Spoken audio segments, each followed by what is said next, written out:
Opa, professor Felipe Fontoura, e a gente vai então agora nessa aula sobre banco de dados, entender aqui como funcionam os armazenamentos de registros, os seus tipos, enfim, a gente vai dar uma geral nisso antes da gente entrar na aula propriamente dita de criação de tabelas. E isso aqui é extremamente importante, porque sem você entender os tipos, você não consegue criar, obviamente, as tabelas, porque as tabelas vão necessitar de conter os registros. Então vamos entender o que são os tipos. Se a gente voltar basicamente para a nossa planilha de exemplo, a qual você já tem acesso, a gente vai perceber que essa planilha tem várias colunas, né? Então, o que seria os registros dentro da tabela? Eu faço esse paralelo com a planilha porque é bastante razoável de você entender o que é uma planilha e com isso a gente consegue ter uma maior facilidade de aprendizado. Então, eu peguei essa planilha aqui, por exemplo, de lançamento e a gente pode ver que a gente tem colunas do tipo numérico, né? Então, a gente tem aqui ID coluna, ID categoria, ID cliente, ID parcela, total de parcelas. Então,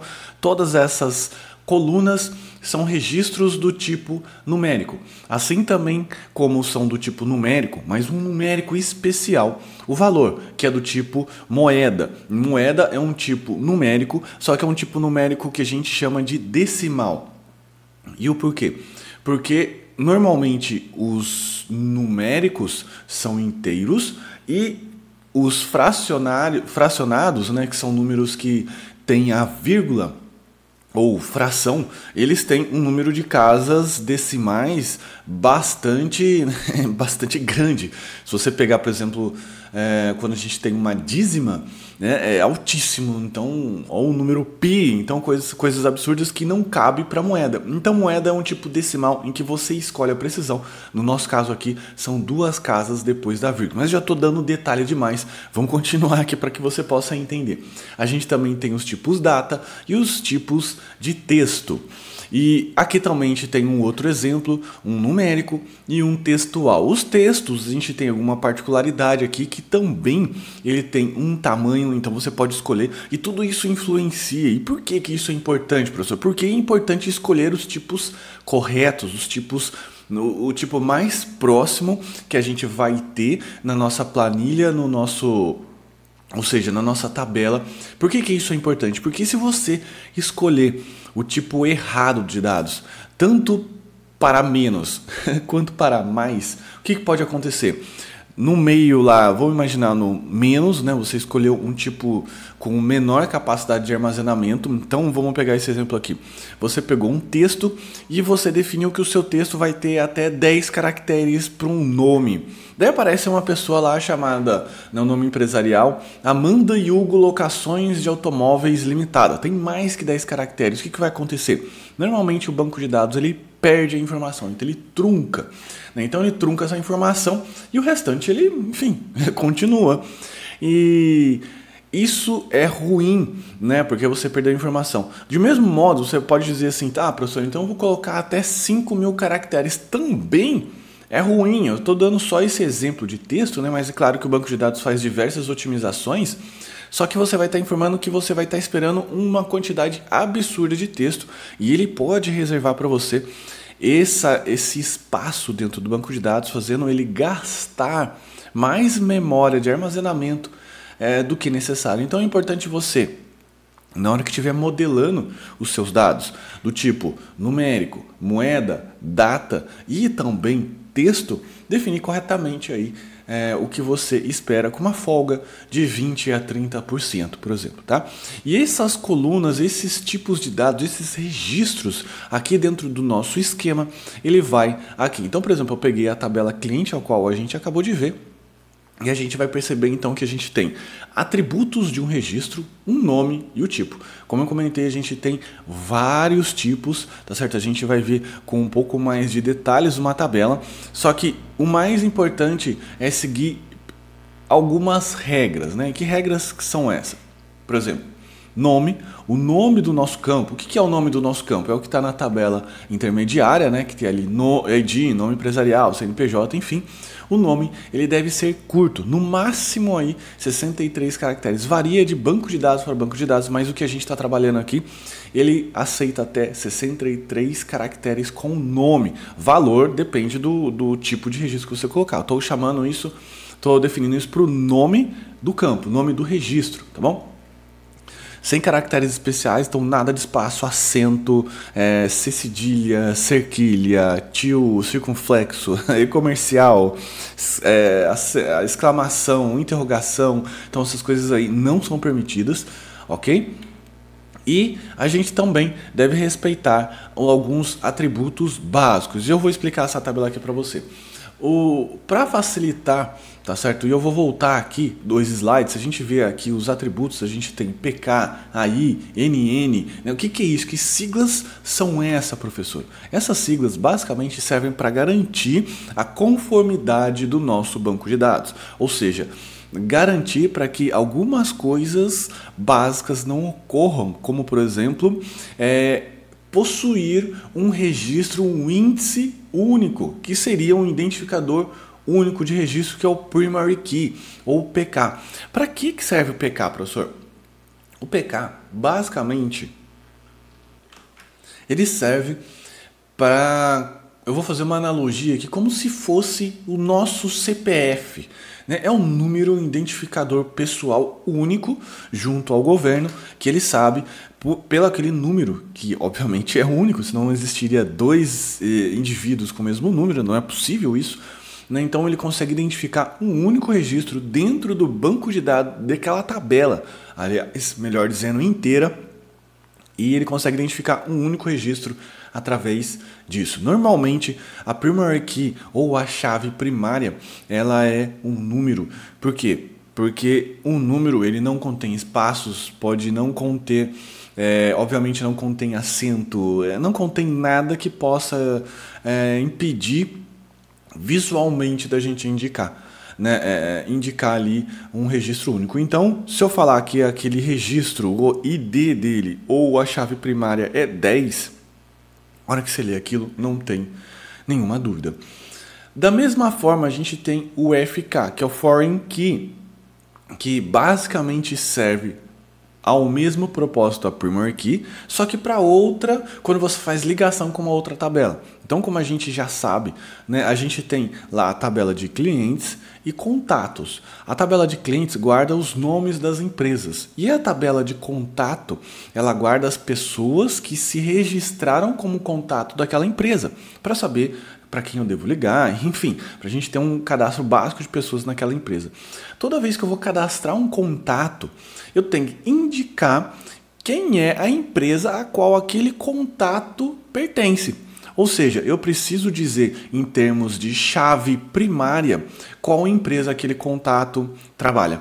Então, quando a gente tem essa ligação, que a gente traz uma chave primária para uma tabela secundária, para uma tabela externa, aquela que a gente está trabalhando, a gente chama isso de chave estrangeira. Ok? A gente chama isso de chave de referência. Então, mesmo se você não entendeu, não fica preocupado, porque eu tenho certeza que você vai entender nos próximos esquemas que a gente vai trazer aqui, tá certo? Mas eu já estou adiantando os atributos básicos. A gente também tem aqui um terceiro tipo de atributo básico, que é o tipo serial, ou que eu chamo ali da sigla de AI, que é auto-incremente. Depende muito do banco de dados que você estiver trabalhando. A gente tem aí siglas diferentes, mas basicamente é AI, tá certo? O que é o AI? Ele gera um número sequencial que incrementa de 1 em 1 a cada inserção. Então é um contador automático que ele pode ser utilizado, né? Ele pode ser também utilizado junto com a chave primária. Então, ao invés de você, programador, ficar tendo que entender qual é o último ID de registro, não, você aciona esse serial para um campo e aquele campo passa a ser automaticamente um contador incremental de 1 em 1. Você também pode aproveitar isso não só para a chave primária, mas para qualquer outro registro. Mas a lógica funciona o seguinte: você deixa o registro vazio, né, e no momento que você realizar a inserção dos dados, ele automaticamente incrementa. É como se você lá na nossa planilha colocasse assim, número 1, número 2, selecionava e arrasta. Quando você arrasta pela alça da célula, que fica aquele quadradinho, né, no canto inferior direito, você arrasta, você informa para o Excel ou para a planilha que você estiver trabalhando que você quer uma contagem, né? Então pode ser de datas, de números, no caso do Excel, mas no nosso caso aqui ele é numérico. E também, finalmente, a gente tem aqui o NN, que significa not null, ou seja, a gente vai proibir que o valor seja nulo.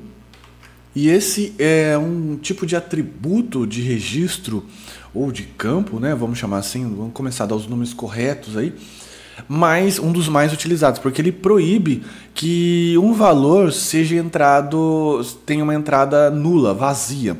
Né? Como assim, professor? Imagine que você, dentro da nossa... Vamos voltar aqui, dentro da nossa estrutura aqui de tabela, por exemplo, o nome empresarial e o CNPJ sejam campos requeridos no nosso sistema, assim como situação. Então, é mais que importante que ele não possa ser nulo. Então, a gente coloca ele como uma marcação, um tipo de atributo chamado NN, not null. Ou seja, desse modo, o campo ID, que ele vai ser a chave primária, ele vai ter já um autoincremento, e a chave primária também não aceita valores nulos, mas tudo bem, o autoincremento ele vai dar essa funcionalidade de contador, mas o nome empresarial e o CNPJ que não são, e só depende de quem está cadastrando, vão vir corretamente preenchidos, porque eles não aceitam valores nulos, assim como os outros campos aceitam, tá bom? Então, no nosso caso aqui, específico, e vai depender do sistema a qual você está fazendo, de como você definiu a modelagem, vão existir campos que vão permitir, outros não. Isso vai de acordo com a regra de negócio que você está trabalhando dentro do seu sistema ou os requisitos que você leu de um analista para poder criar aquele sistema. Bacana? A gente também agora finalmente temos os tipos, e a gente tem aqui basicamente alguns tipos básicos que são mais que suficientes para a gente trabalhar, e eu vou também passar a referência do banco de dados, e lembrando novamente, cada banco de dados tem lá as suas implementações de tipo, mas basicamente todos vão conter essa, que é mais que suficiente para a gente trabalhar. Então a gente tem aqui a primeira, que é booleano, e o nome lá que a gente vai colocar, quando a gente criar lá o nosso script de criação de tabelas, é do tipo boolean. Ele aceita, no nosso caso aqui do nosso banco de dados, 1T true para valores verdadeiros, 0F e false para valores falsos. A gente também tem aqui o numérico inteiro, que é chamado de integer. Esse aqui é o numérico mais comum que a gente tem dentro do banco de dados, que são os numéricos inteiros, até porque toda a tabela precisa ter um ID do tipo numérico inteiro, então é chamado de integer, tá? E eu chamo o meu campo de chave primária de ID. Você pode chamar o campo que você quiser. Tem vários tipos de nomenclatura de campos, vários padrões, mas eu sugiro para que você inicialmente siga o meu e depois, com o tempo, você pode descobrir outros que se adequam ou até chegar para trabalhar num projeto e lá ter o padrão daquele projeto. Então eu vou pedir para que você, nesse caso, respeite aquele padrão para não criar confusão, não é verdade?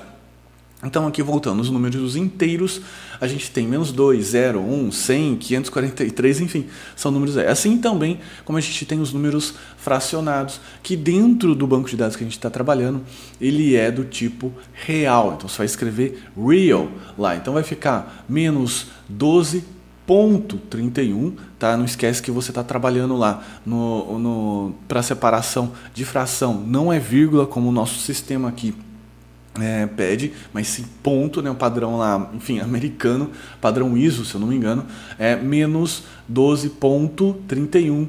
3, quando você não vai ter números depois da vírgula, não precisa, ele já assume como um zero. Então, nesse caso aqui, é só se colocar o número 3, 5.1 e assim sucessivamente. E, finalmente, a gente tem, dentro desses tipos de dados padrão, o tipo moeda, que daí, no nosso caso, como eu já comentei com você, que é do tipo numérico também, mas eu prefiro subcategorizar ele. Então, você vai escrever lá, dentro do seu tipo numeric, né? Então você vai colocar assim, numeric, abre parênteses, o tamanho do campo, e desse tamanho, qual é a precisão que você vai querer. No nosso caso, a moeda, o que eu mais uso? Tamanho 10, precisão 2, tá certo? Porque eu vou conseguir ter 8 dígitos antes da vírgula e 2 de precisão. Então, é isso que você precisa entender. O tamanho é o tamanho total dos dígitos que você vai ter. Então, vou ter 10 dígitos de tamanho de campo, em que 8 vão ser utilizados para antes da vírgula ou da fração e depois da vírgula, 2 números para a moeda. Ah, professor, posso colocar 12? Posso colocar 20? Pode, mas dentro ali dos sistemas que eu sempre projetei, nenhum cliente ultrapassou ali a marca de 8 dígitos, né? Até porque, se você for pensar, daí a gente já vai caindo na casa de bilhão, trilhão, e depende do sistema que você está fazendo, não tem problema nenhum. Mas lembra da regrinha que eu disse para você há alguns slides atrás, que você precisa ficar atento. E agora indo então para os tipos de texto, a gente tem tipos de texto curto, que basicamente você define o tamanho ali da quantidade de texto que você espera. E aqui a gente tem duas diferenças de char e varchar, tá certo? O do tipo char, como a gente está vendo ali, aquele N é onde você coloca o tamanho do seu campo, são campos de texto de tamanho fixo, você usando ou não. Então eu vou fazer uma analogia. Imagine que você vai fazer cadastros de estado. Cada estado tem 2 siglas aqui no Brasil. Então você vai colocar ali char de 2, daí você vai colocar SP, MG e assim sucessivamente. Beleza? Ao ponto que o varchar, você coloca a quantidade estimada de texto que você pretende utilizar. Esse texto ele pode ser um pouco menor do que o seu varchar. Então, normalmente, o que eu faço? Eu uso o char para cadastros de campo, como, por exemplo, telefone. Né? Telefone, professor, mas telefone é numérico? É numérico, mas eu prefiro tratar como texto. Tá certo? Então, o telefone, o CEP, por exemplo, eu prefiro tratar como texto. Então, todos esses padrões de texto, assim como o estado, eu já disse, ou siglas, eu trato como char, porque o banco de dados ele vai saber exatamente qual é a quantidade de caracteres que ele espera. E coisas como nome, cidade, bairro, eu coloco um varchar e normalmente eu utilizo 255 caracteres. Tá certo? E do char, como eu disse, depende muito do padrão. CPF também eu não trato como numérico, eu trato como texto. Então eu coloco lá um char ou um char de uma quantidade certinha de coisas. Por que, professor, então você trata? Porque, por exemplo, tem sistemas que o pessoal gosta já de guardar o número formatado. O que é o número formatado? No nosso caso, o telefone, ele tem lá os parênteses, que seria do DDD. No meu caso aqui, o DDD da minha cidade, da minha região, é o 12. De São Paulo, capital, é o 11. E a gente sempre coloca aquele parênteses, espaço, tracinho, né? Coloca lá os 4 primeiros dígitos e um tracinho. Isso não são números. Né? Então, isso se eu fosse guardar num campo de números inteiros, o banco de dados não ia aceitar e pode dar algum problema. Então, eu prefiro já definir como tipo texto, enfim. E depois, no futuro, o cliente quiser armazenar sem a máscara, que são sem esses padrões de formatação, ele que possa armazenar, não tem problema. Mas na definição, eu já defino desse jeito. Eu já crio desse jeito. Vamos lá, então, dando continuidade. Texto longo é do tipo text, ou seja, é um texto muito longo, ok? Então, normalmente tipos de texto longo eu guardo registros, ou melhor, eu crio para colunas lá dentro do nosso banco de dados que vão armazenar, por exemplo, relatórios, campos de observação, que daí a pessoa vai poder brincar à vontade. Então também nessa pegada a gente tem aqui data e hora, que daí a gente vai guardar tipo data e hora aqui no nosso banco de dados significa time stamp, só data, date e só hora, time.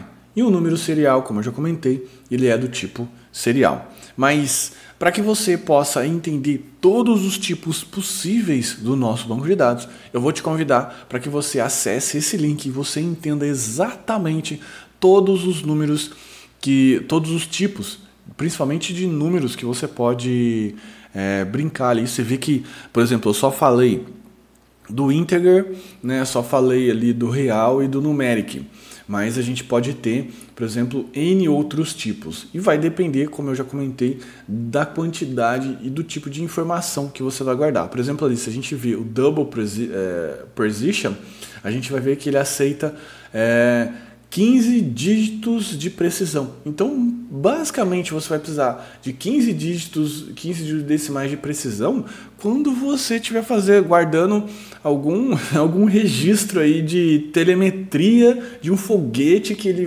precisa ser super preciso, né? Ou então de algum dado de máquina para você precisar, ou alguma equação. Enfim, normalmente para sistemas você não vai precisar disso e realmente você vai, como eu posso dizer, gastar mais memória, porque ele gasta 8 bytes ali a cada registro que ele é inserido. Isso multiplicado por milhões que pode conter, você vai aumentar a quantidade de memória armazenada do banco de dados desnecessariamente. É quando a gente começa a estourar o disco, é quando os sistemas começam a ficar mais lentos. Então sugiro que realmente você visite aí o link e veja não só os tipos de dados numéricos, mas também os outros tipos de dado, tá bom? Então, basicamente é isso que a gente tem para passar nessa aula, e o que a gente vai fazer na próxima, então, é começar, de fato, a criar, colocar a mão na massa para a gente criar os nossos primeiros scripts SQL, que são os scripts de criação de tabela. Bacana? Então, eu te vejo na próxima aula. Um forte abraço. Tchau, tchau.